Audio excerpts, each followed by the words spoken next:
안녕하십니까. 아유, 감사합니다. 우레아 같은 박수를 쳐줘서. 자, 우리 오늘 등기법 종강하는 날입니다. 참 시간 빨리 가요. 자, 우리 지난주에 이제 권리와 관련돼 가지고 소유권 다 마쳤거든요. 소유권 다 마쳤고, 그리고 이제 그 용의권들은 이번에는 생략한다라고 말씀드렸죠. 그래서 바로 저당권 430페이지 여기 들어가도록 하겠습니다.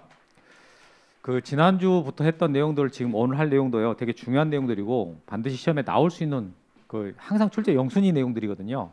그리고 우리 등기법 공부하는데 반드시 알고 아주 기본적으로 알고 있어야 될 내용들, 이런 것들이란 말이에요. 그럼 여러분, 그 저당권이라는 것은 대표적인 담보권이죠. 그러니까 돈 빌려준 사람이 그 돈 안 떼이고 회수하려고요, 이게 담보로 잡는 겁니다. 그 담보로 잡고 있다가 만약에 채무자가 돈을 안 갚는다 그러면 경매를 시켜요. 경매를 시켜서 팔리면 돈이 생길 거 아니에요. 거기서 자기 채권 받아가는, 이게 기본 구조예요. 저당권의 가장 기본 구조. 그러니까 저당권이라는 것은 항상 이게 경매랑 연결된다라는 것을 염두에 두셔야 된다고. 그런데 자, 이게 보시면 이 저당권은 기본 구조가 있는데요. 자, 보세요. 갑이 을한테 이제 돈을 빌리러 간단 말이에요. 그럼 돈 빌리러 가는 계약이 금전 소비대차 계약이라 그래요. 이게 금전을 소비하려고 빌리는 계약이다, 이런 말이거든요. 그러면 여기서 이제 예를 들어서 1억을 빌려줬다. 그럼 1억짜리 채권이 발생하는 거죠. 1억짜리 채권이.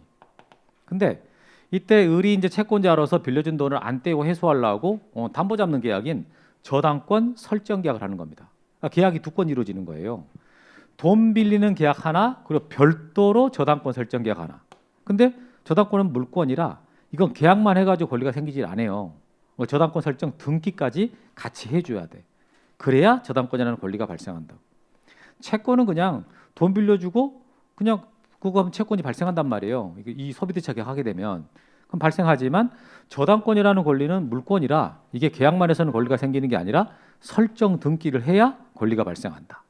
그래서 저당권을 공부할 때는 항상 계약을 두 건을 하게 되고 그래서 권리도 두 개 생긴다.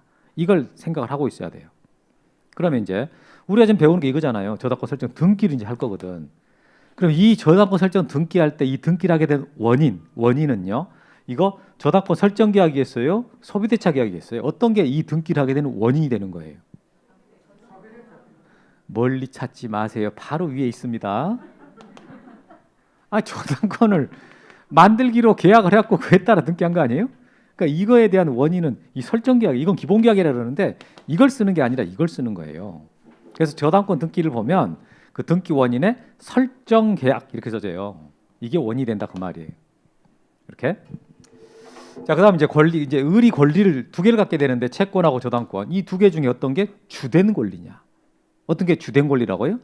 써놨습니다. 이게 주된 권리다. 그럼 채권이 있으니까 저당권이 발생하는 겁니다. 만약에 채권이 없다. 그럼 채권이 없는데 저당권이 있을 수 있나요? 그건 불가능하잖아요. 그죠? 채권이 있을 때 저당권이 있을 수도 있고 없을 수도 있어. 우리가 돈 빌려주고 항상 담보 잡는 건 아니잖아요. 그렇죠? 그러니까 채권이 있는데 저당권은 있을 수도 있고 없을 수도 있지만은 채권이 없는데 저당권이 있다. 그런 경우는 없단 말이에요. 그러니까 채권이 주된 권리가 되는 거고 저당권이 종된 권리가 된다. 이렇게 따져볼 수 있는 거고, 그다음에 이때 을이 항상 이 채권자와 저당권자는 같은 사람이거든요. 원칙적으로 계약에서. 그런데 이 돈 빌려가는 사람은 갑이에요. 갑이 돈을 빌려갑니다. 그러면 담보 잡히는 사람은 갑 이하 됩니까? 다른 사람이 될 수도 있어요. 다른 사람이 될 수도 있죠. 돈은 갑이 빌려갔는데 이 저당권 설정 계약은 병이 해준단 말이에요. 이때 병 같은 사람을 뭐라 그래요? 보증 쓴 사람이니까 보증인이지. 부동산에다가 보증을 지니까 물건 갖고 보증 쓴다 해서 물상 보증인 이렇게 말하는 거죠. 그러니까 저당권 설정자하고요, 이 채무자는 같은 사람일 수도 있지만 달라질 수도 있다. 이렇게 말 이해되지요? 자, 그러면 책 봐보세요. 저당권의 의의 430페이지. 자, 저당권이란 채무자 또는 제3자가 담보로 제공한 부동산에 점유를 이전받지 않고 담보 가치만 지배하고 있다가 채무 변제가 없는 경우에 이걸 경매해서 그 목적물로부터 우선 변제를 받을 수 있는 담보물권 말합니다. 이렇게 나왔습니다. 경매 동그라미 치고 우선 변제 동그라미 치고. 지금 430페이지 하고 있는 거예요. 그래서 이게 담보로 잡고 있는 물건 돈 안 갚으면 경매시켜가지고 팔리면 우선 면제 받는다. 이 구조입니다. 그러면 이제 여러분 이 저당권을 그럼 누가 설정해 줄 수 있을까? 저당권을 설정할 수 있는 사람이 누구인가라고 했을 때요. 이 소유자는 당연히 할 수 있겠죠, 그죠? 근데 소유자만 할 수 있는 게 아니라 전세권자나 전세권자나 지상권자도 할 수 있어요. 그래서 거기 보면은 객체 봐보니까 등기법상 저당권의 목적이 될 수 있는 권리는 딱 3개입니다. 소유권, 지상권, 전세권. 딱 거기만 줄쳐요. 소유권, 지상권, 전세권에 한한다. 거기 줄쳐놓으세요. 자, 그리고 한번 칠판 좀 봐보세요. 여러분 OX 기억나시죠? OX. OX가 뭐예요? OX, OX. 이거 기억나세요? 자, 이거 옆에 뭐가 써지고요? 부동산의 일부가 써지고 이 밑에는요? 소유권의 일부가 써진다. 자, 소유권의 일부라는 말이 나오면 이것을 뭘로 바꾸라고요? 지분과 같은 말입니다. 이렇게. 그리고 이 위에 용의권이 나오잖아요. 용의권이 나오고 이 위에는요, 뭐 소유권을 이전한다거나 뭐 저당권을 설정한다거나, 그러니까 용의권 외 이렇게 했단 말이에요. 여기 저당권 써지네요. 자, 저당권을 부동산 일부에다가 할 수 있다? 안 됩니다. 그러니까 부동산 일부라는 말은 토지나 건물의 한 특정한 부분을 말하는 건데요. 저당권은 못합니다. 저당권이 미치는 범위는 소유권이 미치는 범위랑 동일해요. 이게 그래서 이 소유권은 부동산 전부에 다 미칠 거 아니에요. 그럼 저당권도 그렇게 가는 거지 부동산 일부에만 미치는 거 아니다. 그래서 일부에다는 안 되고, 자, 지분에다가 저당권 가능하죠. 저당권 된다. 그래서 갑과 을이 2분의 1씩 공동으로 소유하고 있는 부동산에 대해서 갑 지분 2분의 1에다만 저당권 등기해 주세요라고 하는 게 가능합니다. 그 말이에요. 이게.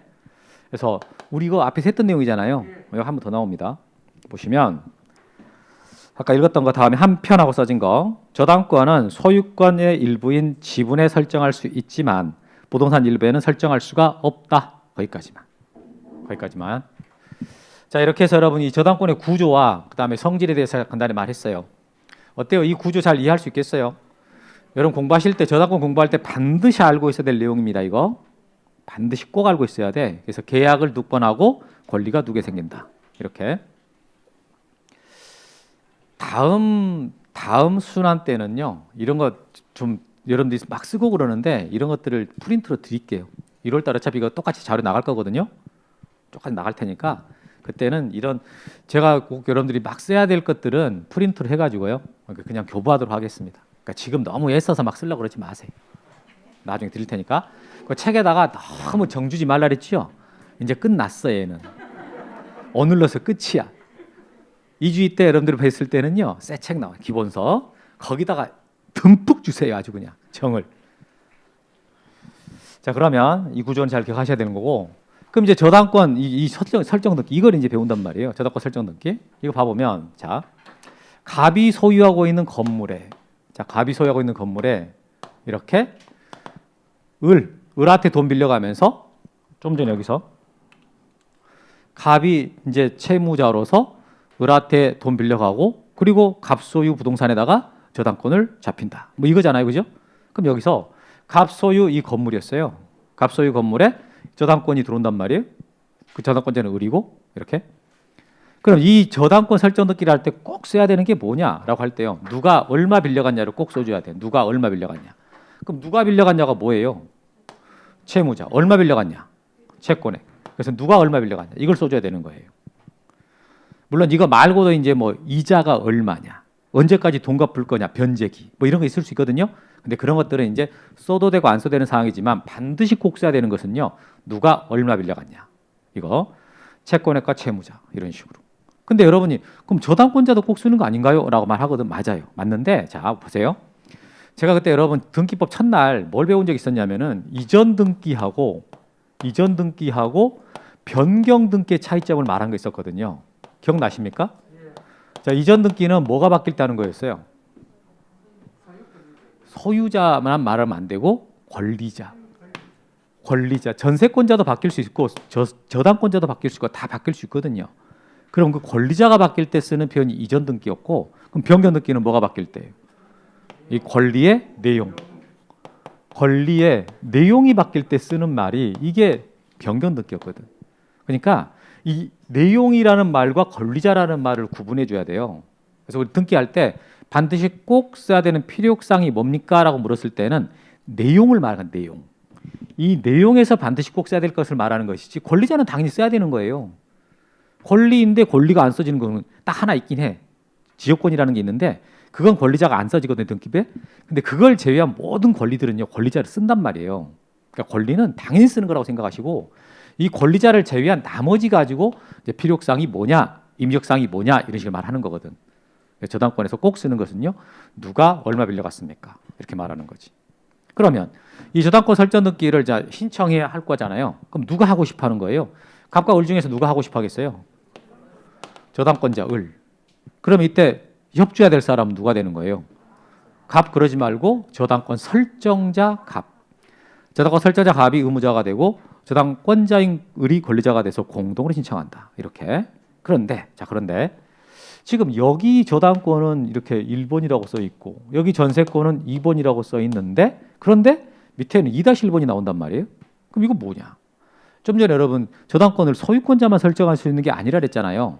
지상권자나 전세권자도 설정할 수 있다 그랬죠? 자, 여기서 이 전세권자 지금 전세권자 병이 저당권자 정한테 제가 이 정을 어떤 분이 J 이렇게 읽던데 정이라고 했습니다. 깜짝 놀랐네. 갑자기 J 읽어가지고 그러면 자 병이 정한테 돈을 빌리러 갔단 말이에요. 그러면서 담보 잡혀라라고 했더니 이때 병이 나 3억짜리 전세권 갖고 있다. 3억짜리 전세권 갖고 있으니까 나 3억짜리 전세권에다가 저당권 설정하겠다 이렇게 한단 말이에요.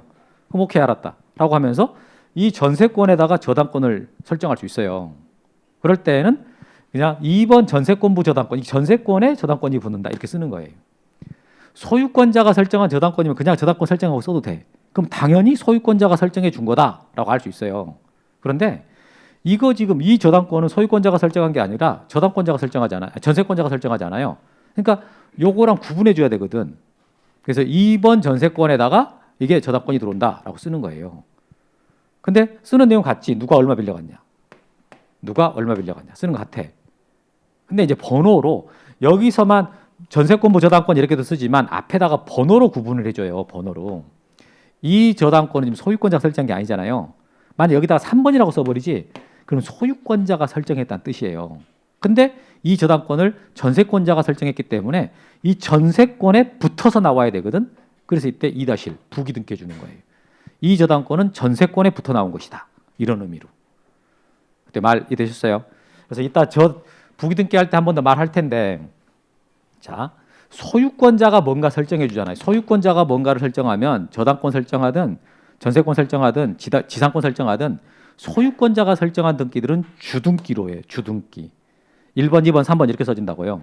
근데 소유권자 아닌 사람이 뭔가를 설정하지요. 그럼 부기 등기합니다.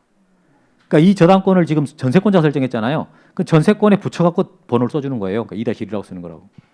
여러분 전전세가 뭔 줄 알죠? 그 민법 시간에 들어봤죠? 그럼 전전세 뜻이 뭐였어요? 전세권자가 전세권 설정해 주는 거잖아요. 그럼 전세권자가 전세권 설정해 줄 때 그 전전세는 주등기로 하겠어요? 부기등기로 하겠어요? 용기를 내세요. 이미 배웠잖아요. 부기등기입니다. 왜 그거 부기등기예요? 방금 말했는데.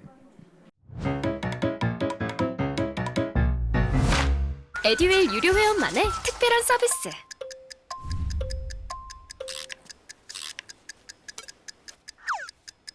하치하차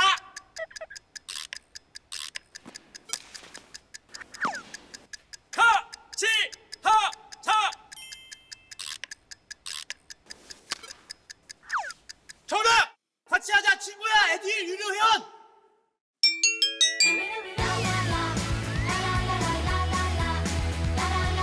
친구 소개하고 현금 받는 혜택. 오직 에듀윌 유료 회원에게만. 에듀윌. 소유권자 아닌 사람이 뭔가 설정한 부기등기 한다면서요. 그러니까 전세권자가 전세권 설정하는 거라 그 부기등기 하는 거예요. 이거랑 똑같아. 전세권부 저당권이랑. 다 했거든. 지금 설명 다 했어요? 뭘 했는데 다 했다 그러냐? 줄 쳐드릴게요. 다 한 거 확인시켜 드릴게.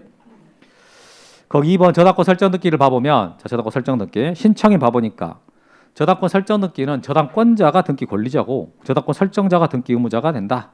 그래서 공동으로 신청한다. 이렇게 저당권자 등기 권리자 밑줄 저당권 설정자 등기 의무자 밑줄. 지금 430페이지 하고 있습니다. 그러면 신청 내용, 신청 정보 내용에서 꼭 써야 되는 필요사항이 뭡니까? 라고 했을 때 반드시 쓰는 거. 아까 뭐라 그랬어요? 누가 얼마 빌려갔냐? 채권액 밀실 주고. 얼마 빌려갔냐 쓰는 거예요. 채권액. 그럼 누가 빌려갔냐? 오른쪽에 보니까 채무자. 거기 밑줄. 꼭 써주는 거예요. 근데 이제 여기 좀 봐보세요. 여러분 이 저당권은 누가 설정해 준 거라고요? 소유권자가. 그런데 이 저당권은 누가 설정해 준 거예요? 전세권자. 그러니까 아무 소리 안 하면 당연히 소유권자가 설정하는 게 되는 거예요. 이게. 그런데 이 저당권은 누가 설정해 준 거예요? 전세권자. 그러니까 써줘야 되는 거예요. 이 저당권을 신청할 때는 전세권자가 설정한 저당권이다라고 써줘야 돼요. 그걸 안 써놔버리면 이거랑 구분을 못 하잖아요. 그러니까 이 저당권 신청할 때는 전세권자가 설정한 저당권입니다라고 써줘야 구분이 된다고. 소유권자가 설정할 때는 그냥 저당권 설정자 갑 이렇게 써버리면 돼. 그럼 알아듣거든. 그러나 이걸 신청할 때는요. 전세권자 병 이렇게 써줘요. 전세권자 병. 그래야 구분해 줄 수 있으니까. 그래서 거기 보시면 자 3번 C번 권리의 표시라고 써진 거. 저당권의 목적이 소유권 외의 권리인 지상권이나 전세권일 경우에는 그 권리 표시해라. 그러니까 거기 마지막에 줄쳐놔요. 지상권이나 전세권의 경우에는 그 권리를 표시해라. 그러니까 이게 전세권에 기한 저당권이다. 지상권에 기한 저당권이다라는 것을 써주라 그 말이에요. 어때 말하겠어요? 그래서 이제 이 C번 같은 경우는 이제 이런 경우만 말하는 것이고 일반적인 저당권에서 꼭 공통으로 다 쓰는 것은 두 가지가 아니죠, 그죠? 그게 뭐라고요? 누가 얼마 빌려갔냐? 채무자와 채권액 이렇게. 이걸 제외하고 나머지들은 다 임의적 사항이야. 기록할 수도 있고 하지 않을 수도 있는 그런 내용들. 임의적 사항 봐보니까 변적이나 이자 및 뭐 발생기와 지급 시기 뭐 이런 말 나오는 거 있어요. 이런 것들. 그러니까 필요적 사항을 제외한 나머지들이라고 생각하시면 되겠죠. 그런 것들은 뭐가 된다고요? 임의적 사항. 이렇게. 임의적 사항에 대해서는 나중에 기본 강의 들어가면 더 자세히 훨씬 자세하게 말할 겁니다. 임의적 사항 그냥 그 나머지 이렇게 해서 끝나는 게 아니라 이 임의적 사항들을 어떻게 규정을 하느냐라는 그 규정 방식이 있거든요. 그거에 대한 설명을 해드릴 거예요. 근데 여기서는 그게 지금 중요한 건 아니니까 필요적 사항으로서 꼭 써야 되는 게 누가 얼마 빌려갔냐. 일단 그걸 제외한 나머지 것들은 임의적 사항이다. 이렇게 접근하시면 돼요. 그 다음에 이제 3번 등기 실행 어떻게 실행할 거냐 이거 설명한 거거든 보니까. 자 저당권이 소유권을 목적으로 할 때는 자 소유권자가 저당권을 설정한다. 그 말이잖아 이 말이. 그때는 뭘로 하라고요? 주등기. 소유권자가 저당권 설정할 때는 줄 쳐놓고 주등기 동그라미. 주등기. 근데 지상권 또는 전세권을 목적으로 할 경우에는 부기등기 한다. 줄 치고 부기등기 동그라미. 근데 여러분 이건 저당권만 그런다 그랬어요. 일반적으로 다 똑같아요. 다 똑같아. 다른 등기도 소유권자가 설정한 것들 있잖아요. 그럼 다 주등기야. 근데 소유권자 아닌 사람이 설정한다. 그럼 전부 다 뭘로 하고요? 부기등기. 그건 이따가 한번 부기등기 할 때 다시 말해드릴게요. 됐어요. 자 여기까지 해서 지금 설명한 내용들 잘 따라오고 있죠? 그러면 칠판 봐보시고 말소등기로 한번 가볼게요. 이제 변제했어요. 이렇게 저당권 설정되어 있는 상태에서 변제를 했습니다. 그럼 변제하고 이제 말소를 구하겠죠. 돈 갚았으니까 말소해달라. 그럼 여기서 누가 말소해달라고 하는 권리자가 되겠습니까? 그러지 말고 저당권 설정. 자꾸 연습하세요. 처음에는 약간 잘 불편할 텐데 연습을 해야 늘어. 그래서 이 저당권 말소해달라고 신청할 수 있는 사람은 누가 된다고요? 저당권 설정자 얘가 등기 권리자고. 그럼 누가 상대방이 되나요? 저당권자 이 사람이 등기 의무자가 돼서 공동으로 신청한다. 공동 신청해서 말소합니다. 여기까지. 자 그런데 자 칠판 보시고 이제 책 보면 안 돼요. 여기 보셔야 돼. 자 소유권자가 이제 갑이고 저당권을 을한테 설정을 해놨는데 을이 저당권을 이전시킨 거예요. 병합으로. 이렇게 넘겼어. 우리 여러분 지난주에 설명했거든요. 이거 소유권 이전 등기할 때는 항상 주등기로 하고 소유권 아닌 걸 이전할 때는 100% 부기등기 합니다. 그 말 기억나시죠? 그래서 저당권자 을이 지금 저당권 자기가 갖고 있는 을을 저당권자 이게 을이 갖고 있는 저당권을 병한테 넘겼단 말이에요. 그럼 저당권자가 바뀌었잖아. 그럴 때 하는 등기를 뭐라 그런다고요? 이전. 이전이라는 말은 권리자가 바뀔 때 쓰는 말이라 했잖아요. 그러면 저당권이 이렇게 이전됐을 때, 자, 1번이 저당권 효력은 없어져 버린다, 그대로 살아있다. 살아있는 상태에서 권리자만 바뀐 거라 그랬잖아요. 그러니까 이 바뀐 병이 원래 자리를 이 자리로 들어가야 된다. 그래서 여기다가 1-1번이라고 써주고, 1번이 지금 이전된 거니까 1-1번 써주고, 여기 원래 저당권자가 을을 지워준다 그랬잖아요. 그래서 이걸 지운단 말이에요. 그러면 이 말의 의미는 1번 저당권은 그대로 살아있는 상태에서 저당권자 병이 을 이 자리로 들어가는 겁니다. 이렇게 말했다고. 그 말 기억나죠? 그 말은 달리 말하면 그냥 1번 그 상태에서 을을 병이라고 써버린 거랑 똑같은 거다 이거. 아예 고쳐버린 거라. 이거 안 쓰고 밑에 1-1번 등기 안 하고 그냥 1번 상태에서 을을 병으로 고쳐 써버린 거랑 똑같은 의미가 있는 거다. 이렇게 써놓은 게 지금 이렇게 써놓은 게 그 뜻이란 말이에요. 이해됐어요? 그럼 이 상태에서 이제 자 돈을 갚고 말소해 달라 이렇게 한다 쳐봐요. 저당권이 지금 이전된 상태잖아. 이 상태에서 돈을 갚고 말소해 달라라고 했을 때 의무자. 갑은 을한테 말소해 달라 그래야 돼요? 병한테 말소해 달라 그래야 돼요? 둘 다 말소해 달라 그래야 돼요? 누구한테 말소해 달라 그러겠어? 을은 지워버리고 없다니까. 좀 전에 말했잖아요. 이 현재 지금 저당권 설정 등기 1-1번 저당권 이전 병이라고 써진 이 등기의 의미가 아예 그냥 1번에서 병이라고 이걸 고쳐버린 거하고 이거 안 쓴 거랑 똑같다고. 그러니까 누구한테 말소해달라 그래야 되겠냐고요. 을은 없잖아. 등기부에 아예 없다고 지금. 등기부에 을은 존재를 안 해요. 존재도 안 하는 을한테 나는 옛 추억이 그리워서 너를 찾아왔다. 말소해달라고. 뭐 이러겠어요? 그냥 아니라고 이게. 을은 아니고 누구라고요? 병. 그러면 이제 말소를 해달라고 신청하는 등기는 1번의 이 설정 등기를 말소해달라고 신청해야 되는지 1-1번에 있는 이전 등기를 말소해달라고 신청하는지 둘 다 말소해달라고 신청하는지 어떤 걸 말소해달라고 신청합니까? 자 다시 말해볼게요. 이 등기의 의미는 이 병이 여기에 써진 거랑 똑같다니까요. 이거 아예 없는 거랑 똑같다고. 이게 아예 없는 거랑 이게 아예 없는 거랑 같다니까. 그러니까 몇 번을 말소해달라고 신청한다고요? 와 맞아요. 맞아버렸어요. 이제 드디어 3번 만에. 어? 그러면 1-1번까지 말소해달라고는 안 해요. 말했잖아요. 방금 이거 없는 거랑 똑같다고. 이게 병이라고 써놓은 거랑 똑같다니까. 그러니까 1번 병을 상대로 해가지고 1번을 말소해달라 이런 해. 그럼 1번이 말소되면 그럼 1-1번 어떻게 말소되겠어요? 직권 말소되는 거예요. 주등기가 지워져 버리는데 부기등기 남아있는 경우는 없는 거예요. 주등기가 없는데 부기등기만 있다. 그런 경우는 없거든 등기에서는. 그러니까 1번이 말소되면 얘는 자연스럽게 말소됩니다. 그러니까 직권 말소되는 거예요. 지금 하는 말 정말 중요한 말입니다. 여러분들이 1년 공부할 때 등기 기본 구조 이해하는데 이게 되게 필요해요. 그래서 이게 소유권 아닌 권리가 이전될 때는 항상 부기등기 한다 그랬잖아요. 그 종전의 권리자 말소하고 이거 저당권만 그런 거 아니에요. 다 똑같아. 전세권 이전, 지상권 설정, 지상권이 다 똑같아. 근데 이 상태에서 말소를 하려고 그래. 말소할 때는 항상 현재 권리자 이 사람이 의무자가 되는 것이고 말소해 달라고 신청할 등기는 주등기. 요것만 신청하면 이전 등기는요 직권 말소되는 거예요. 부기등기는.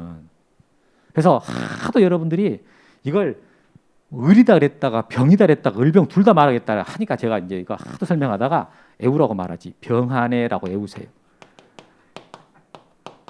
병을 상대로 말소해달라고 하네. 이렇게 이 말이거든. 그래서 이거 병한테 이제 1번을 말소해달라고 한다. 이런 식으로 하는 거예요. 여러분 지금 이렇게 말하면 어떻게 다 맞아버릴 것 같아요. 또 가봐야 아는 거예요. 다 맞아버린다 이렇게 말을 해야지. 근데 말은 그렇게 할 것 같아. 진짜 문제 내놓잖아요. 정답률 35% 나온다니까. 이렇게 강조해도 이거 진짜 35% 나와요. 이렇게 진짜 문제 딱 내놓잖아. 35% 나옵니다. 선생님 올해는 다를 것 같은데요. 제가 봐서는 물론 달라지길 기대하죠. 하여튼 하도 많이 틀리니까 이 말이 나온 거예요. 병 안에 이 말이. 이게. 그래서 이거 잘 기억하세요. 되게 중요한 겁니다. 자 보시면 거기 저당권 말소등기. 저당권 말소등기는 저당권 설정자가 등기 권리자고 저당권자가 의무자가 돼서 공동을 해요. 이건 기본이고 지금 1번이 지금 이 내용이죠. 이거 가장 기본적인 저당권. 근데 2번은 자 저당권이 이전된 경우에는 저당권 설정자가 등기 권리자가 되고 현재의 저당권자인 현재 저당권자가 의무자가 돼서 공동으로 신청한다. 거기서 현재의 저당권자가 의무자가 된다라는 말 있죠. 그게 여기서 포인트거든. 이 사람이 여기서 누구를 말한 거였어요? 병. 현재 저당권자가 병이라고요. 그 다음에 자, 이 경우에 주등기인 설정 등기를 말소 신청하면 이전 등기인 부기 등기는 자, 등기관이 직권으로 말소합니다. 이런 말이 나왔어요. 그래서 주등기만 말소 신청하면 부기 등기는 직권 말소됩니다. 이 구조를 잘 알고 있어야 돼요. 이거. 자, 이렇게 해서 말소 등기 패스. 그다음에 이제 근저당권으로 가보겠습니다. 여러분 민법에서 저당권, 근저당권 이거 구분 안 하셨어요? 아직 안 배웠어요? 자, 여기 좀 봐봐요. 아까 채권 1억 여러분 여기 보면 지금 저당권 설정 채권액 1억 이렇게 돼 있잖아요. 그럼 진짜 1억을 빌려준 겁니까? 1억보다는 조금 빌려준 건가요? 이게요. 진짜 1억을 빌려준 거예요. 저당권에서는 이렇게 나오면 여기 보면 금전소비자 계약 채권이 1억이란 말이에요. 그러면 저당권의 채권액도 1억이라고 써지는 거예요. 진짜 빌려간 돈을 그대로 씁니다. 이렇게. 그런데 만약 여기서 채무자가 갑이 돈을 갚았어. 1억 했잖아요. 근데 2천만 원 갚아가지고 원금이 8천만 원으로 만약에 줄었다고 쳐봐요. 그러면 저당권 등기는요. 변경 등기를 해야 되는 거 그냥 냅둬도 되는 거예요. 그러니까 이 저당권 등기 이거 있잖아요. 이거 변경 등기 해야 된다. 냅둬도 된다. 변경 등기를 해야 됩니다. 이거 놔두면 안 되는 거고요. 이걸 8천만 원으로 변경 등기를 해줘야 돼요.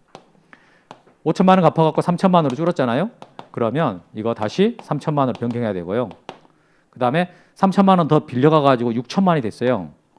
그러면 이거 다시 변경 등기를 해줘야 되고. 그 다음에 돈 다 갚아가지고 0 돼버렸어. 0 돼버렸으면은 말소 등기해야 됩니다. 그 다음에 돈을 다시 빌려가지고 5천만 원 빌려달라고 하면은요. 설정 등기 또 해야 돼. 새로운 설정 등기를 해줘야 된다고. 이거 돈을 다시 빌렸다 5천만 원이 그러면 이거 말소된 건 이제 못 쓰는 거고 설정 등기를 다시 해야 된다고. 이런 식으로. 그러니까 이게 저당권은 채권이 움직이면 따라갑니다. 이런 성질을 부종성이라고 그러죠. 민법에서 담보물권의 부종성에 대해서 배웠죠. 그렇잖아요. 따라간다고. 뭐 수반성 이렇게도 말할 수 있는데 그냥 부수성 묶어서 말해도 돼. 그래서 채권이 움직이면 저당권은 따라가거든. 그러니까 이게 그래도 지금 여기처럼 막 2천만 원, 5천만 원, 3천만 원 이렇게 갚으니까 괜찮은데 이게요. 한 달에 92만 4천 원씩. 한 달에 92만 4천 원씩 매달 15년 동안 변제하기로 했다고 쳐봐요. 그러면 92만 4천 원 변제하고 나서 어떻게 하는 거예요? 등기소 가서 저 변경 등기하러 왔는데요. 이렇게 몇 번 가면 직원인 줄 압니다. 이게. 그러니까 이게 너무 불편한 거예요. 이게 채권이 움직일 때마다 저당권이 따라간다라는 그 성질 때문에 굉장히 불편한 거라고 저당권이. 그래서 야 이거 안 되겠다. 이거 못 쓰겠다. 이거. 그냥 그렇게 하지 말고 내가 원금에다가 이자까지 쳐서 내가 최고 내 부동산 가지고 최고 1억 3천까지 내가 담보해 줄 테니까 그러니까 원금이 늘든 줄든 그냥 고치지 말고 두자. 이럴 필요성이 생긴 거예요. 응? 그러니까 원금 플러스 이자까지 쳐가지고 내가 그 금액까지를 내 부동산으로 담보해 줄 테니까 그냥 이게 원금이 늘든 줄든 고치지 말고 냅둬버리자. 이럴 필요성이 생겼다고. 그만 좀 따라다녀라. 이렇게 된 거지. 그렇게 해서 나오게 된 저당권이 근저당권이에요. 근저당권. 그러니까 근저당권의 가장 기본 성질이 이게 부종성이 없는 거야. 안 따라온다는 거야. 따라다니지 않는다라는 거지. 그 불편함 때문에 나오게 된 거예요. 말 이해되시죠? 제가 이제 이렇게 여러분들한테 조금 설명의 편의를 위해서 이렇게 말한 거였는데 실제로 근저당권이 처음 도입됐던 것은 그 계속적 거래관계라고 그래. 계속적 거래관계. 그 계속적 거래관계라고 표현하는 게 예를 들어서 납품계약 같은 거 생각해봐요. 어떤 물건을 납품하는 사람이 있어요. 근데 일주일에 한 2번씩 납품합니다. 한 번 뭐 500만 원씩 납품했다가 한 번은 뭐 400만 원씩 납품했다가 그러면 납품할 때마다 채권이 하나씩 발생하는 거예요. 500만 원 채권이 발생하고 400만 원 채권이 발생하고 또 그다음에 또 납품하면 또 500만 원짜리 채권 발생하고 그 계속 생겼다. 근데 이제 결제는 뭐 주기적으로 딱 2달에 한 번씩 한다거나 한 달에 한 번씩 이렇게 정해질 수도 있지만은 납품을 뭐 일주만 했다, 결제를 일주만 했다가 보름만 했다가 한 달만 했다 이렇게 약간 변동이 있을 수 있잖아요. 에듀윌 유료연으로 가입 친구 추천 이벤트가 있더라고요. 그래서 주변에 아는 사람들한테 추천을 다 해줬어요. 근데 친구들이 결제할 때마다 10만 원씩 받았거든요. 그래서 한 지금까지 받은 게 200만 원 가까이 되는 것 같아요. 그러니까 어때요? 물건을 납품할 때마다 채권이 발생하는데 중간중간에 결제를 해주면은 채권이 소멸하게 될 거 아니에요. 이걸 증감 변동한다고 표현을 해. 증감 변동하는 불특정 다수의 채권. 이렇게 말하거든. 증감 변동하는 불특정 다수의 채권. 근데 이제 납품업자 입장에서 본다면 자꾸 이렇게 변제를 해주면 좋은데 이 사람이요. 만약에 돈을 변제를 못 해줘버리면 어떻게 되겠냐. 라는 것이 걱정이 될 수 있잖아요. 그러니까 그러면 내가 이렇게 주기적으로 납품해 줄 텐데 대신에 네가 최대 얼마까지를 담보를 제공해 달라. 이렇게. 최대 얼마짜리를 담보로 부동산에다 담보를 제공해 달라. 그러면 내가 그 안에서 그냥 안심하고 납품해 주겠다. 이런 식으로 할 필요성이 생긴 거예요. 그래서 증감 변동하는 불특정 다수의 채권을 어떤 결산기, 어떤 정해진 기간이 있을 거 아니에요? 그 기간까지 일정한 금액까지를 담보하려고 하는 저당권. 이렇게 나오는 게 원래 근저당권 개념이거든요. 근데 실제로 우리 일반인들이 그렇게 쓰는 근저당권은 거의 없고 대부분의 근저당권을 우리 일반인들이 쓰는 것은요. 이거야. 아까 말한 이거. 여러분들이 은행에서 대출 받을 때 이게 특히 분할 상환 같은 거 이런 거 한단 말이에요. 그거 저당권으로 등기해 놓으면 너무 불편합니다. 실제 일반인들이 주로 활용되는 근저당권은 이거죠. 이거. 해서 이게 현재 여러분들이 은행에서 지금 저당권 설정된 거 보잖아요. 저당권 없습니다. 0입니다. 0. 100% 근저당권이에요. 100%. 그래서 그 편리성 때문에 그러는 건데 자 개념 봐보세요. 4번에 1번 근저당권이란 계속적인 거래관계로부터 발생하는 지금 432페이지예요. 자, 발생하는 장래의 증감 변동하는 불특정 다수의 채권을 결산기 일정한 한도까지 담보하게 설정한 저당권을 말합니다. 이렇게 쓰는 거죠. 그러니까 여러분 민법에서 보는 근저당권이 이렇게 써진단 말이에요. 뭐 책에서 근저당권의 개념을 쓸 때 이렇게 쓰는 거야. 계속적 거래 관계에서 증감 변동하는 불특정 다수의 채권을 결산기 일정 한도까지 담보하는 저당권. 이런 식으로. 그러니까 이것은 여러분 그럼 근저당권은 저당권이에요, 저당권이 아닌 거예요? 저당권이지. 저당권인데 다만 특수한 저당권인 거예요. 어떤 성질이 없냐? 이제 그 말이 나오게 돼. 자, 근저당권도 저당권의 일종이지만 부종성이 완화된다는 점에서 특수한 저당권이다. 부종성이 완화된다라는 말은 사실 부종성이 없다라고 해도 됩니다. 안 따라다닌다. 안 따라다닌다가 제일 큰 특징입니다. 자, 그런데 이제 그러면 자 보시면 근저당권 등기할 때 그럼 뭐가 어떻게 다르냐? 칠판 봐봐요. 방금 저당권 등기랑 근저당권 등기에서 조금 차이가 있거든. 아까는 저당권이면 저당권 설정 이렇게 썼잖아요. 여기는 근자를 쓰는 거예요. 이 근자가 뿌리 근자거든요. 그러니까 채권 최고액이라고 써. 채권액이라고 쓰지 않고 뭐라고 쓴다고요? 최고액. 그럼 여기에 1억이라고 썼거든? 그럼 진짜 빌려간 원금이 1억인 거예요? 아니면 이자까지 포함된 금액이에요? 그렇지. 이 경우가 이제 실제 원금은 한 8천만 원 되는데 이 8천만 원에서 발생할 수 있는 이자까지 전부 다 이걸로 담보해 주겠다. 이자까지 1순위로 담보해 주겠다. 그런 뜻으로 최고 1억이라고 쓰는 겁니다. 최고 1억. 그래서 최고 1억에다 딱 고정을 시키는 거야. 그래서 이걸 그래서 근저당권이라고 그러지. 뿌리를 딱 박아놓는 거예요. 최고 1억까지는 이 부동산 담보하겠습니다. 이런 뜻으로 빨리 이해되죠? 그리고 이제 채무자는 똑같이 써. 그러니까 누가 얼마 빌려갔냐는 기본적으로 같은 거예요. 누가 얼마 빌려갔냐는 기본적으로 같지만 다만 아까는 채권액이라고 한 반면에 이것은 채권 최고액이라고 해가지고 이자까지 포함된 금액을 여기다 써준 거라고. 원금에다가 이자. 이렇게. 그 다음에 이것은 이제 저당권자가 아니라 근저당권자 이렇게 쓰는 거고. 이 차이만 있는 거지 나머지는 같습니다. 여기까지. 그 다음에 여기서 여러분 지금 건물이 갑소유 건물에 이 근저당권이 들어온 건데 만약에 채무자가 2명이에요. 갑하고 뭐 무 이렇게 갑무가 2명이란 말이에요. 채무자가. 그럼 채무자는 2명인데 담보를 누가 잡히고 있는 거예요? 갑이. 그러니까 돈을 갚을 사람은 누구랑 누군 거예요? 갑과 무지. 지금 근저당권자가 을이니까 돈 갚을 사람 갑도 갚아야 되고 무도 갚아야 되거든. 반씩 갚기로 했어요. 반씩. 이 사람들이 지들끼리 약속한 거야. 우리가 그 채무가 발생하면 거기서 반씩 갚자. 지들끼리 협의가 된 거거든. 근데 그거 니들이 갚기로 한다 했는데 니들이 능력이 안 되면 내가 불안하니까 담보 잡혀라 이렇게 돼가지고 갑소유 건물에다가 저당권이 들어온 거라고 지금 근저당권이. 말 알겠죠?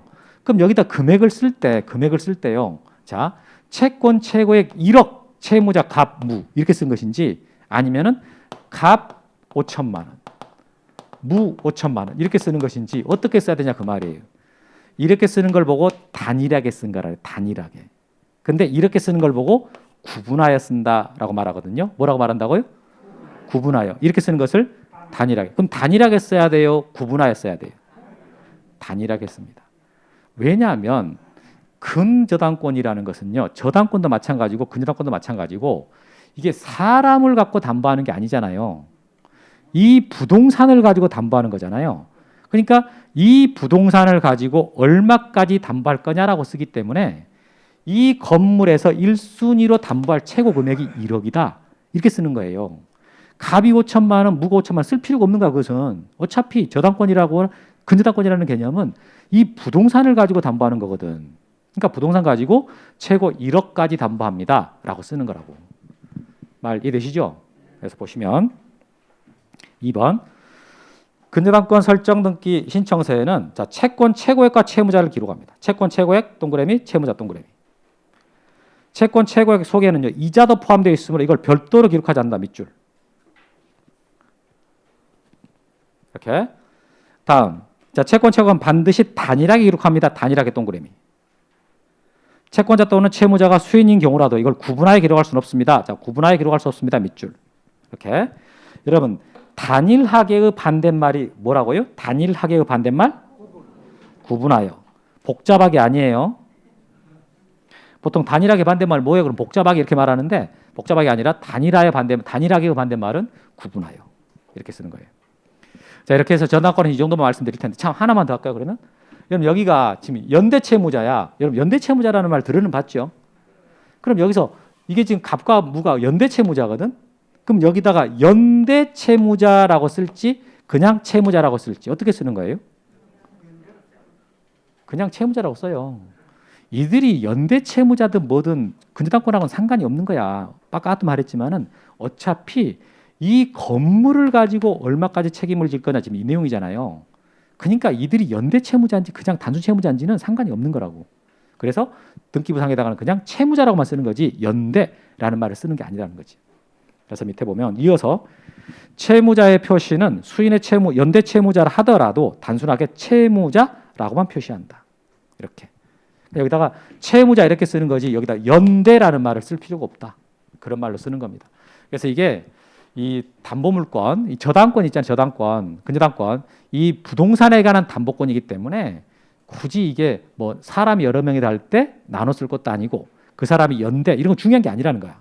이게 부동산 갖고 얼마 책임질 거냐. 이렇게 접근하시면 지금 말한 내용이 이해가 될 거예요. 이해가 다 돼버렸어요? 오케이. 여기까지.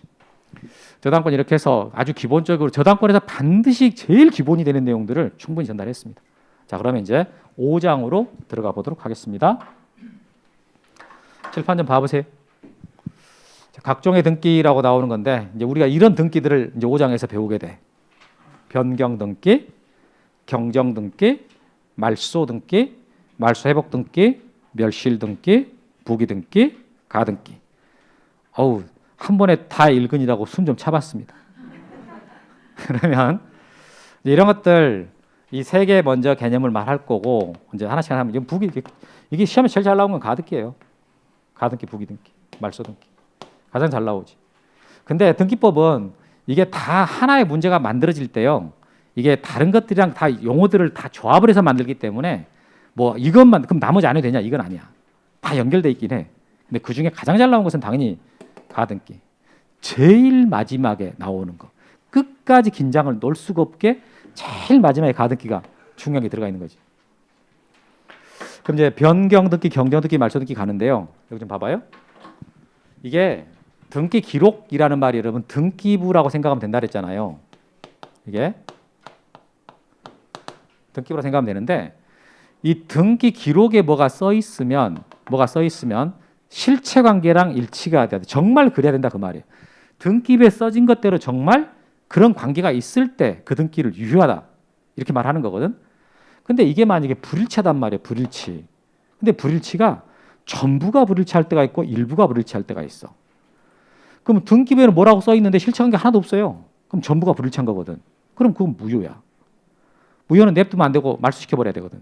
그래서 말소 등기한단 말이 나오는 거고. 근데 일부가 불일치해요. 여러분 일부가 불일치하면 등기는 무효가 되지는 않아요. 그러니까 유효한 건데 고쳐서 쓰면 돼요.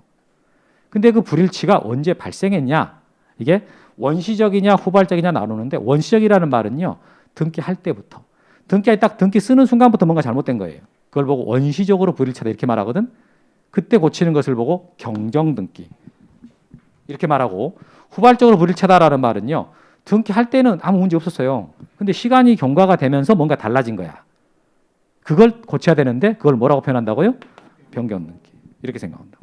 그러니까 변경등기와 경정등기는 고쳐서 쓰는 거고요. 말소등기라는 것은 아예 지워버리는 거라고. 자, 여러분 물건이 완전히 고장나 버렸어. 물건이 완전히 고장나 버렸다고. 그럼 어떻게 합니까, 여러분들? 버려요. 그냥 고쳤어요. 완전히 망가져 버렸다고. 그럼 버리는 거잖아요. 그냥 말소등기라고 생각하면 돼.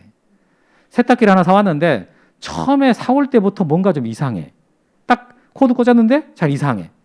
근데 돌아가긴 하는데 뭔가 불편해. 이거 뭐예요? 처음부터 뭐가 이상한 거지.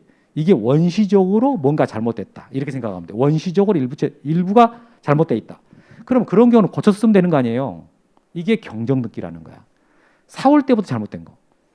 근데 내가 한참 잘 썼어요. 사올 때 아무 문제 없고 아주 좋았거든. 근데 사용하다 보니까 뭔가 좀 이상한 소리가 난단 말이에요. 이런 게 이제 뭐가 되는 거예요? 후발적. 이게 후발적이라는 개념이라고. 그럼 소리 난다고 버리진 않잖아요. 고쳐 쓰면 되는 거지. 그러니까 그게 변경등기라는 거야. 후발적으로 일부가 불일치할 때 고쳐 쓰는 거. 변경등기. 처음부터 뭔가가 잘못돼서 고쳐야 되는 거. 경정등기. 처음이든 나중이든 완전히 망가져서 왔단 말이에요. 처음 살 때부터 완전히 망가져 버렸다. 나중에 완전히 망가져 버렸다. 그럼 버리는 거 아니에요? 말소등기. 이렇게 생각하시면 돼. 말 알겠죠? 그럼 우리가 이제 변경등기 들어갈 텐데 그럼 어디에서 변경등기를 하는 거예요? 그럼 등기 기록에 써 있는 거랑 실체 관계가 이게 일부가 후발적으로 불일치하다 그랬잖아요. 그럼 등기 기록은 어떻게 생겼어요? 등기 기록은 표제부와 갑구와 을구로 구성되어 있잖아요. 이건 알고 있죠? 그럼 표제부 쪽에 써진 내용이 이게 표제부 써진 내용이 나중에 달라진다라는 거지. 그럼 그때는 무슨 등기한다라고 말하겠는가? 표제부는 뭘 씁니까? 부동산의 표시를 쓰잖아요. 그러니까 부동산의 표시 변경 등기한다 이렇게 말하는 거예요. 표제부에서 뭔가 바뀌어가지고 고치는 등기를 부동산의 표시 변경 등기. 그럼 갑구에는 뭘 씁니까? 갑구. 을구에는. 자, 갑구 을구에는 뭘 쓰는 거예요? 권리를 쓰는 거지. 소유권, 지상권, 전세권, 저당권 이렇게 쓴단 말이에요. 저당권이 을구에 써지는데 아까 여러분 저당권에 꼭 써야 되는 게 채권액과 채무자. 누가 얼마 빌려가냐 쓰라 그랬잖아요. 채권액이 달라졌어. 그럼 무슨 등기가 돼요? 저당권 변경 등기. 이렇게 말하는 거지. 전세권에 전세금이 2억인데 전세금을 2억 5천으로 정액했단 말이에요. 그럼 전세금 달라졌잖아. 그럼 무슨 등기 한다 그래야 돼요? 전세권 변경 등기. 그러니까 이 권리, 그 해당되는 권리의 내용이 바뀌면 그 권리에 변경 등기한다. 이렇게 말하는 거예요. 소유권 쪽에서 갑구 쪽에서 바뀌면 소유권 변경 등기가 될 수 있는 거고 을구 쪽에 지상권, 전세권, 저당권이 바뀌면 전세권 변경, 저당권 변경 이렇게 말할 수 있는 거라고. 토탈 해가지고 권리의 변경. 그 다음에 이 갑과 을구 쪽에는 권리를 쓰면서 권리자를 쓰잖아요. 그 권리의 권리자가 누구다? 이 권리자를 뭐라 한다 그랬어요? 등기 명의인. 그럼 권리자가 누굽니다라고 나타내기 위해서 등기 명의인을 표시한단 말이에요. 성명, 주민번호, 주소 이런 거 써가지고 표시하잖아요. 그게 바뀌었어. 105만이가 102만이가 된 거야. 그럴 때 하는 등기를 뭐라 한다고요? 등기 명의인의 표시, 변경 등기. 이렇게 해서 변경 등기 종류는 3가지가 있는 거예요. 표제부에서 바뀌는 변경 등기가 부동산의 표시 변경이고 갑과 을구 쪽에 바뀌는 변경 등기가 권리의 변경 또는 등기 명의인의 표시 변경 이렇게 말한다라는 거죠. 말 알겠어요? 이 3가지 이제 변경 등기 쪽에서 하는 겁니다. 자, 책 봐보세요. 의미 종류 봐보니까 변경 등기는 등기상의 일부가 실체 관계와 후발적으로 부합하지 않게 된 경우에 일치시키기 한 등기입니다. 줄쳐놓으시고 자, 여러분 지금 줄쳤던 그 내용 중에 제일 핵심적인 단어에다 동그라미 친다 하면은 일부하고 후발적. 일부하고 후발적입니다. 일부 후발적. 그렇게 2번. 자, 변경 등기는 변경된 내용에 따라서 표제부에서 하는 부동산의 표시 변경 밑줄 치고 갑구와 을구에서 하는 권리 변경 등기 및 등기 명의 표시 변경 줄 치고. 그래서 어디에서 하냐? 표제부에서 하냐? 갑구가 얼굴에 사냐에 따라 가지고 병력등기 종류가 달라집니다. 이런 말 하는 거지.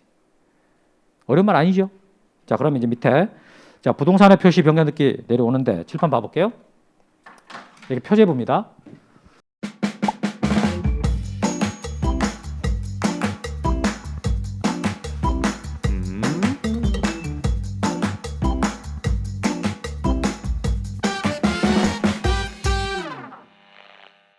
토지등기부 표제부란 말이에요. 그러니까 자, 표제부니까 이 표제부 가로 안에 뭐가 써져요? 토지 표시. 토지등기부니까. 만약 건물등기부다라고 한다면 여기는 뭐가 써져야 돼요? 건물의 표시. 그럼 여러분들 알고 있거든. 토지 표시가 뭐를 토지 표시라고 그래요? 토지 표시라고 말하는 내용이 뭐예요? 소재, 지번, 지목, 면적. 이렇게. 만약 건물의 표시다라고 한다면 뭐가 써져야 돼요? 소재, 지번, 구조, 종류, 면적. 처음 들어본 듯 그런 느낌이 드나요? 우리 앞에서 이미 했던 내용입니다. 제가 단독 신청 설명하면서 했던 내용인데 여하튼 뭐 지금 다시 말하면 되니까. 그런데 자, 소재, 지번, 지목, 면적을 토지 표시라고 그러고 건물의 표시는요. 소재, 지번, 구조, 종류, 면적인데 그런데 여기서 소재가 바뀌든 지번이 바뀌든 지목이 바뀌든 면적이 바뀌든 전부 다 무슨 등기한다라고 말한다고요? 부동산의 표시, 변경 등기. 건물 등기부라고 치고 건물의 소재나 지번이나 구조나 종류나 면적이나 뭐가 바뀌었다고 쳐봐요. 그때 무슨 등기 한다고요? 부동산의 표시, 변경 등기. 표제부 쪽에서 뭔가 바뀌는 것은 전부 다 포괄해서 똑같은 말로 해. 뭐라고 한다고요? 부동산의 표시, 변경 등기. 알겠죠? 자, 보세요. 자, 1번 표제부 등기사항 나왔습니다. 표제부 등기사항. 거기 토지 등기 기록 등기사항 봐보니까 자, 토지 등기 기록은 표제부에는 표시번호. 표제부에 쓰는 번호를 무슨 번호라 그래요? 표시번호. 그럼 갑구와 을구에 쓰는 번호는 무슨 번호라 그래요? 순위번호라 그래요. 순위번호. 표제부에는 표시번호, 갑구, 을구는 순위번호. 자, 표시번호하고요. 근데 접수연을 됐고 그다음에 소재와 지번, 지목, 면적 거기 줄쳐요. 소재, 지번, 지목, 면적. 그 네 개. 이 네 개를 토지 표시라고 보통 말하는 거죠. 그다음에 2번 건물 등기록 등기사항 봐보니까 똑같이 표제부에는 표시번호가 나와요. 자, 그다음에 나오는 거 소재, 지번 및 건물 번호, 종류, 구조, 면적까지 줄치세요. 거기 소재부터 면적까지. 거기서 건물 번호가 들어가 있긴 한데 별로 의미는 없는 거고요. 자, 보통 건물의 표시라고 말해보세요. 그러면은 소재, 지번, 거기는 종류, 구조, 면적이라고 돼 있잖아요. 뭐 구조, 종류, 면적 같은 말 아니겠습니까? 그렇게 말하면 되지.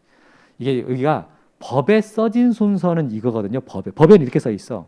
근데 실제 등기부를 보면은 구조가 먼저 나오고 구조, 종류, 면적이 써지거든요.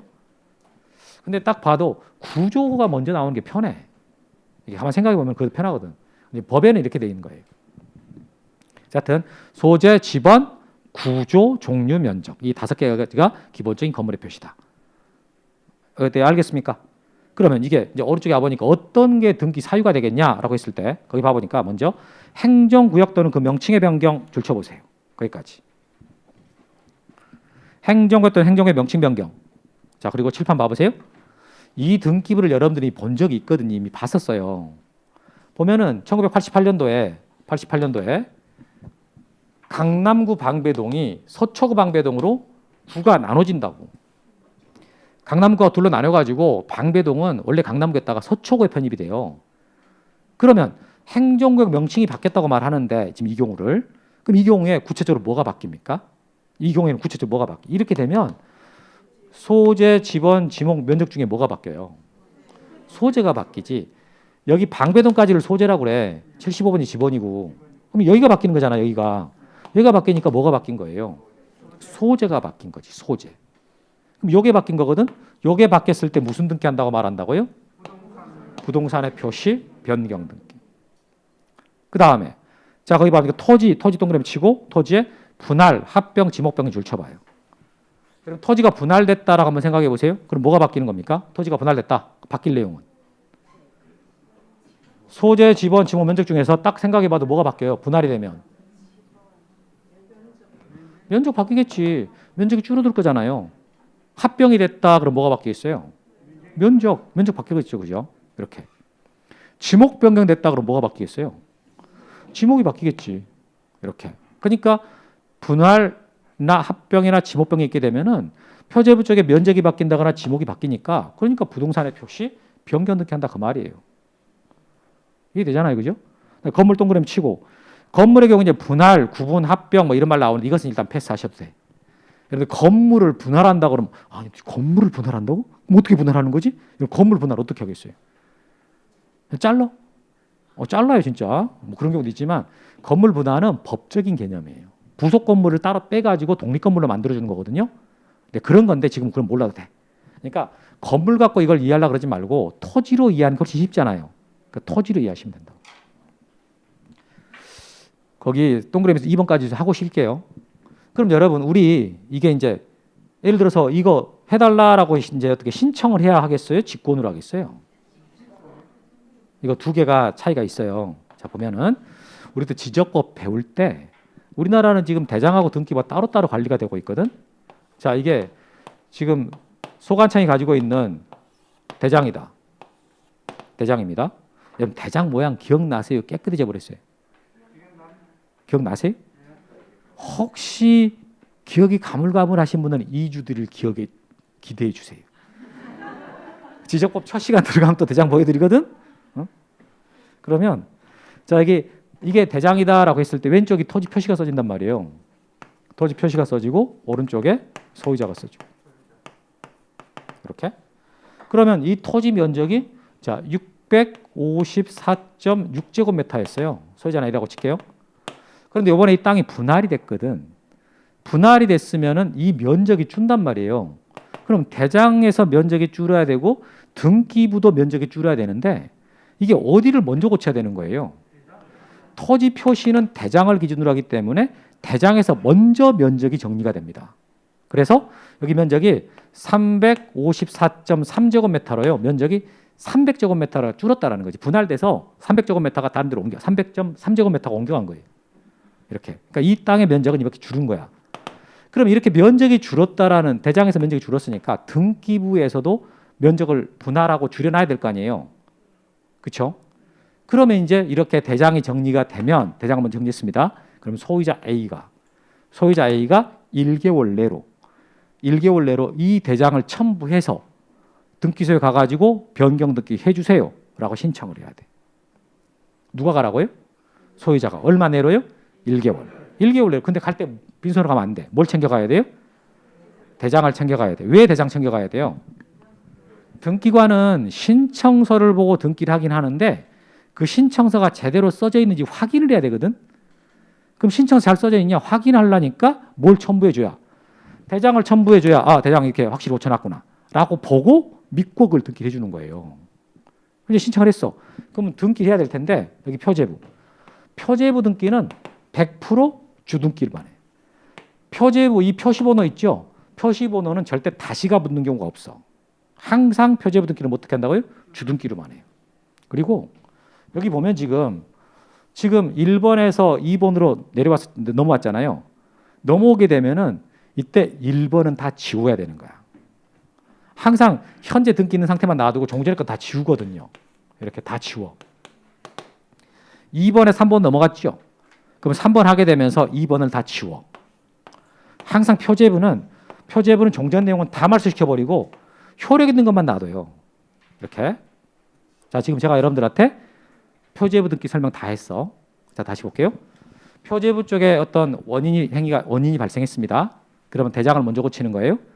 그럼 대장을 먼저 고치면 소유권자가 이 대장 고쳤잖아요. 1개월 내로 이 대장을 첨부해 가지고 변경 등기 해달라고 신청을 합니다. 그럼 신청을 하면 등기관이 받아가지고 문제 없으면 등기를 할 거 아니에요? 그럴 때 항상 주등기로 해당되는 등기를 한 다음에 종전의 것은 다 말소시켜버려요. 이게 표제부 등기하는 방식이에요. 그런데 지금 이 경우는 신청해서 했어요? 직권으로 했어요? 신청해서 한 거죠? 자, 보겠습니다. 거기 신청에 한 변경 등기에서 기억번 자, 부동산 표시에 변경 사유가 있게 되면 먼저 대장상의 표시를 변경 등록하고 줄쳐요. 여기.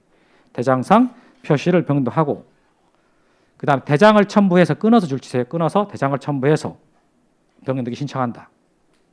이게 자, 니은번 내려가지고 니은번 두 번째 줄 끝부분에 두 번째 줄입니다. 토지나 건물 소유권의 등기 명의는 줄쳐놔요. 소유권 등기 명의는 사실인 때부터 1개월 이내 동그라미 등기를 신청해야 됩니다. 얼마 내로 가서 신청하라고요? 1개월. 자, 디귿번 부동산 표시에 관한 사항을 변경 등기할 때는요. 항상 주등기합니다. 항상 주등기 동그라미. 항상 주등기하고 그리고 종전 표시에 관한 등기를 말소하는 표시합니다. 거기 밑줄. 종전의 것은 다 지워놓습니다. 이렇게. 자, 그런데 칠판 좀 봐보세요. 지금 3번 등기를 봐보면 접수란에 날짜가 나오거든. 이 3번 등기 접수란에 날짜가 나와 있잖아요. 근데 2번을 봐보니까 이 접수란이 비어 있거단 말이에요. 여러분 접수란이 비어 있다라는 말의 의미가 뭐라 그랬나요? 접수를 받은 적이 없다. 그럼 접수를 안 받았는데 어떻게 2번 등기를 한 거예요? 직권으로 한 거다. 그럼 어떻게 2번 등기는 직권할 수 있었냐라고 봤더니 자, 행정구역 명칭 변경이 됐단 말이에요. 아까 3번은 분할했거든. 3번은 분할했는데 2번은 보니까 원인이 행정구역 명칭 변경이라고. 그러면 이 강남구 방배동이 서초구 방배동으로 바뀌었을 때 그럴 때 등기관은 그 사실을 알아요, 몰라요? 다 알지. 아마 그때 등기관들 많이 퇴직했을 거예요. 88년도면은 전부 수기식이야. 그럼 그게 한두 필지나 한두 개 건물이 아닌데 싹 다 고쳐야 되는데 나 이러다가 나 손가락 괜찮나? 이렇게 하면서 이제 한 몇 개월 남았다 그러면 지금 일찍 나가야 되겠다. 이렇게 할 수 있다니까. 다 고칠 거란 말이에요. 따로 신청 안 해도 어떻게 할 수 있다고요? 직권으로. 보세요 거기. 이거 했던 거예요. 지금 첨한 거 아니요? 직권의 변경 느낌 봐보니까 행정구역 또는 그 명칭의 변경이 되었을 때는까지 밑줄. 등기 기록에 기록된 행정구역 또는 명칭에 대해서는 변경 등기 있는 걸로 본다. 자, 변경 등기 있는 걸로 본다 밑줄. 이 경우에 공시를 명확하게 하기 위해서요. 등기관은 직권으로 부동산의 표시 변경 등기를 할 수 있습니다. 거기 줄쳐요. 직권으로 부동산의 표시 변경 등기 할 수 있습니다. 부동산의 표시 변경에다가 현황 배치를 하세요. 여러분들 지금 이제 제가 기초사에다가는 특별하게 말 안 했는데 아예 줄을 치라 그러면 그 전부 다 형광펜으로 칠해버린 분들 계시죠? 그럼 그 안 칠한 거랑 똑같은 거예요. 색을 다 칠해버리면 구분이 안 가버리잖아. 그러니까 이게 그냥 볼펜이나 연필로 줄은 치고 진짜 필요한 부분은 형광펜으로 바르고 이렇게 해야 책이 잘 보여요. 그러니까 책 줄을 칠 때 약간 좀 구분을 하셔야 된다고. 이걸 다 쳐버린단 말이에요. 그것도 제일 진한 색깔로. 별로 안 좋은 그렇게 치면은. 방금 이거 여러분 처음 들은 말 아니죠, 그죠? 그래서 법적으로 여기 보세요. 이게 강남구 방배동이 서초구 방배동으로 이제 딱 이미 효력은 발생해 법적으로는. 근데 법적으로 이미 바뀐 걸로 봐줘요. 다만 이걸 냅둬 버리는 게 아니라 어떻게 한다고요? 고치긴 한다고. 근데 그 고칠 때 어떻게 하라고요? 직권으로. 그래서 똑같이 여러분 2번 등기를 부동산 표시 변경 등기라고 합니다. 2번 등기. 3번 등기도 부동산 표시 변경 등기라 그래요. 근데 보니까 2번 2등기는 어떻게 했고요? 직권으로 했고 3번 2등기는 어떻게 했어요? 단독 신청을 한 거라고요. 왜 똑같은 부동산 표시 변경 등기인데 이게 개시 방법이 다르냐고요. 왜 이건 직권을 했고 얘는 신청이냐고 그런 거지. 이건 왜 직권이었습니까? 행정구역 명칭 변경은 어차피 다 아는 사실이니까. 그러니까 직권을 할 수 있었어. 근데 땅이 분할돼 가지고 면적이 주는 것은요. 등기관이 알 수가 없다라는 거예요. 그러니까 어떻게 해야 된다? 단독 신청하는 거다. 이렇게. 알겠습니까? 그러니까 무조건 부동산의 표시 변경은 직권이다. 단독 신청이다. 이렇게 외워서는 안 돼요. 내용을 알아야 돼. 내용을. 내용 알면 여러분 충분히 할 수 있거든. 자, 여기까지 해서 아쉽지만 1교시가 끝나버렸어. 그러면 이제 쉬었다가 재밌는 더 2교시 보도록 하겠습니다.